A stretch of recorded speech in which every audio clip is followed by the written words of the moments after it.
Deadwood, यानी वो सरकारी मुलाजिम जो विभाग में काम तो कर रहे हैं लेकिन विभाग के लिए किसी काम के नहीं हैं। वो सरकारी मुलाजिम जिनके खिलाफ एंटी करप्शन ब्यूरो में मामले हैं, क्राइम ब्रांच में मामले हैं,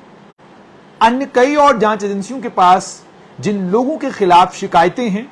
जो करप्ट हैं, नेपोटिस्ट हैं, बेईमान हैं और सिस्टम के अंदर रहकर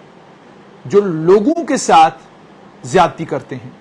उन लोगों के खिलाफ सरकार लगातार कार्रवाई करती आई है और इससे पहले भी सरकार ने कार्रवाइयां की हैं। मगर रिकॉर्ड यह बताता है, हालांकि अभी जो 120 के करीब रिटायर किए गए हैं उनमें से कोई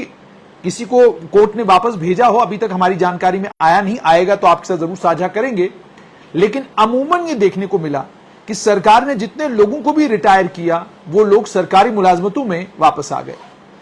और वापस ही नहीं आए लेकिन बल्कि बाद में वो लोग बड़े एमिकेबली उस सरकारी मुलाजमत से रिटायर भी हुए। अब इस वक्त मामले की अगर मैं बात करूं तो जम्मू कश्मीर की सरकार ने housing and urban development department ने एक कमेटी कॉन्स्टिट्यूट की है 4 मेंबर की, और इस कमेटी तैयार की है। आप उस लिस्ट को रिव्यू करें और आर्टिकल 2262 के तहत जो जो मुलाजिम आपको लगता है कि इन्हें सरकारी मुलाजमत से इनकी छुट्टी की जानी चाहिए, आप उन मुलाजिमों के नाम जनरल एडमिनिस्ट्रेशन डिपार्टमेंट को या सरकार को भेज दें। इसमें चेयरमैन इस कमेटी के principal secretary housing and urban development रहेंगे, और इसमें 3 मेंबर हैं, एक secretary housing and urban development के, उसके बाद मेंबर सेक्रेटरी जो कंसर्न डिपार्टमेंट होगा उस डिपार्टमेंट के, और उसके बाद स्पेशल सेक्रेटरी या law officer housing and urban development department का। अब आप जानते हैं housing and urban development department की हम बात करें तो इसमें Jammu municipal corporation, Srinagar municipal corporation, उसके बाद अर्बन लोकल बॉडी और कई सारे और इंस्टीट्यूशंस आते हैं। उन तमाम इंस्टीट्यूशंस के लिए ये इंटरनल कमेटी बनाई गई है और इस कमेटी को ये जिम्मेदारी दी गई है कि आपने अब उन मुलाजमों को ढूंढ निकालना है जिन मुलाजमों की डिपार्टमेंट ने रेपुटेशन ठीक नहीं है। अगर हम article 226 JNK civil service regulation की बात करें तो उसमें यह बताया गया है कि जो एपीआर है नॉन गजेटेड एम्प्लॉइज का, वो अमूमन जो है बड़ा केयरफुली लिखा जाता है। ठीक है, नीदर ना तो वो केयरफुली लिखा जाता है और ना ही वो ज्यादातर केसेस में अवेलेबल रहता है। तो इसलिए स्क्रीनिंग कमेटी को कहा गया था कि आप पूरे का पूरा रिकॉर्ड जो है एक मुलाजिम का, तमाम मटेरियल, तमाम रेलेवेंट इंफॉर्मेशन जो आपके पास होगी, कितनी एफआईआर हैं उसके खिलाफ, कितने मामले दर्ज हैं उसके खिलाफ, उसका परफॉर्मेंस जो है वो दफ्तर के अंदर कैसा है, इन तमाम चीजों को ध्यान में रखेंगे। और जिन भी सरकारी मुलाजिमों की इंटेग्रिटी डाउटफुल होगी उन्हें रिटायर किया जाएगा,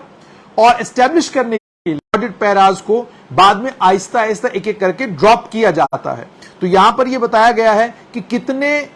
कितने ऑडिट पैराज हैं और किस तरह के ऑडिट पैराज हैं जो पेंडिंग हैं सरकारी मुलाजिम के खिलाफ। उसके बाद कितने विजिलेंस केसेस इसके खिलाफ पेंडिंग हैं और वो किस तरह के विजिलेंस केसेस हैं। एपीआर में कितनी एडवर्स एंट्रीज हैं डाउटफुल इंटेग्रिटी की। उसके बाद डिपार्टमेंटल और प्रिलिमिनरी इंक्वायरीज जो उसके खिलाफ हैं वो कितनी हैं और किस तरह की हैं। ठीक है, उसके बाद एडमिनिस्ट्रेटिव सेंसर, वार्निंग, पनिशमेंट, क्या करप्शन के लिए कभी भी मिला है,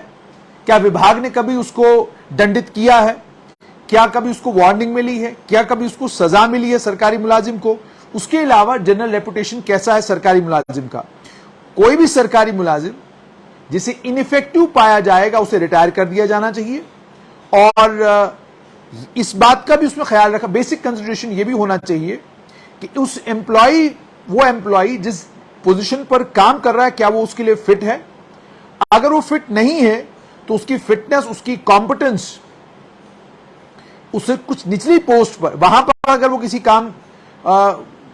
का है उस चीज को देखा जाना चाहिए। ओवरऑल ये है कि अगर आप सरकारी मुलाजिम हैं